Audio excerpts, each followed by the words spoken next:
আমি মরে যাওয়ার পর আমি স্বর্গে এসেছি মাত্র 3 দিন হলো, আর এখানে আমি ভালোই আছি। কিন্তু এখানকার জল এতই ঠান্ডা যে আমি 3 দিন ধরে স্নান করিনি। গা দিয়ে কেমন গোবর পচা গন্ধ বেরোচ্ছে, চুলটাও কেমন পাট শাকের মতো হয়ে গেছে। আমার স্বর্গের খাওয়া দাওয়া কিন্তু ভীষণ পছন্দ, যাই খাই তাই অমৃতর মতো লাগে। কিন্তু আমার বেস্ট ফ্রেন্ডের জন্য খুবই মন খারাপ হচ্ছিল, আর যখনই আমি মরতে তাকাই আমি দেখি সে আনন্দের সঙ্গে ফুচকা খাচ্ছে আর বলছে কাকু বেশি করে ঝাল দাও।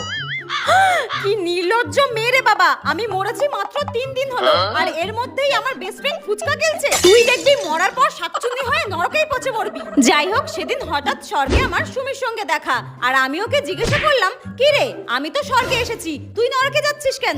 উত্তরে সে আমাকে বলল, আরে বেঁচে থাকাকালীন আমি 10টা ছেলের সঙ্গে প্রেম করতাম আর একটাকেও আমি বিয়ে করিনি, তো আমি নরকে যাব না তো কি স্বর্গে যাব? ও আচ্ছা আচ্ছা, ঠিক আছে, তুই নরকেই যা, নরকেই যা। ঠিক হয়েছে, এত ছেলের জীবন নষ্ট করেছিস, এবার গরম তেলে ফুটবি যা। আর আমি তো সেজে গুজে স্বর্গের